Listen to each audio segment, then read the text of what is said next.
Merci, Madame la Présidente.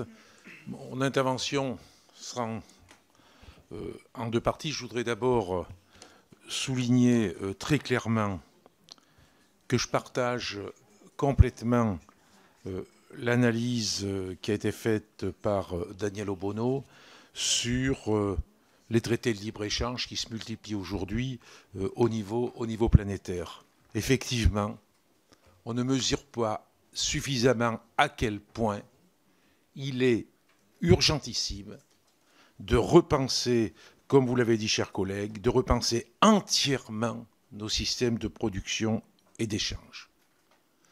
On court à la catastrophe et en fait on met en œuvre des politiques qui sont contraires aux objectifs recherchés, en particulier dans l'accord de Paris. On peut faire tous les baratins que l'on veut. On peut chercher tous les artifices. La réalité, c'est celle-ci. C'est qu'il faut revoir effectivement la structure du commerce international. Ça ne veut pas dire que nous sommes opposés à des échanges commerciaux au niveau international. Mais ça veut dire que ces échanges doivent être basés d'abord sur une coopération entre les États, doivent être basés sur des complémentarités de production entre les États, et avec un objectif central, absolument central, c'est celui de limiter au maximum le transport des marchandises et le transport des produits alimentaires. La priorité, c'est celle-ci. C'est celle-ci. Et or, ce qui est mis en œuvre aujourd'hui, c'est tout le contraire. C'est une politique véritablement qui est une politique d'un autre monde, d'un ancien monde, qui a d'ailleurs été développé essentiellement au début du XIXe siècle par des économistes, et je pense en particulier à David Ricardo, cet Anglais qui disait que les échanges internationaux devaient s'appuyer, ça devait être des échanges au niveau des avantages comparatifs, c'est-à-dire qu'on va acheter là où c'est le moins cher. On ne tient pas compte d'autres critères, on achète là où c'est le moins cher. Et quand on fait sauter des droits de douane, justement, c'est avec la volonté d'aller chercher les produits là où ils sont les moins chers, sans tenir compte des conséquences que cette commercialisation peut avoir, notamment dans le domaine environnemental, mais aussi dans le domaine social. C'est ça la réalité aujourd'hui. Et si on ne renverse pas ça, on court, je le dis, on court à la catastrophe. Et c'est vrai que de la part de nous tous, je dis bien de nous tous, ça demande un courage extrême.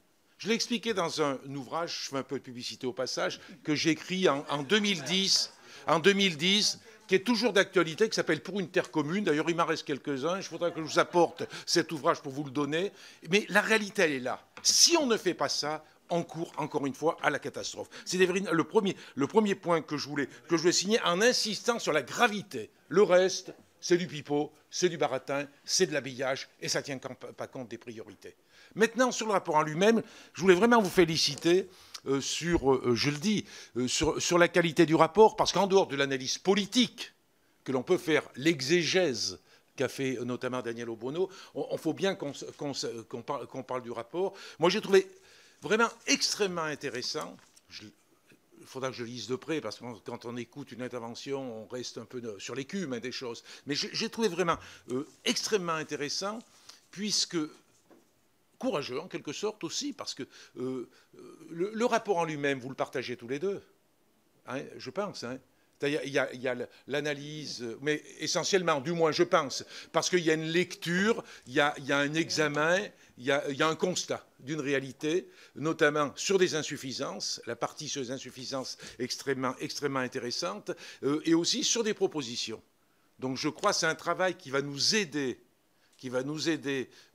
dans notre réflexion politique, parce que souvent on a besoin effectivement d'éléments pour argumenter et pas en rester suffisamment avec des effets de manche que moi personnellement je ne fais jamais, bien évidemment. Hein.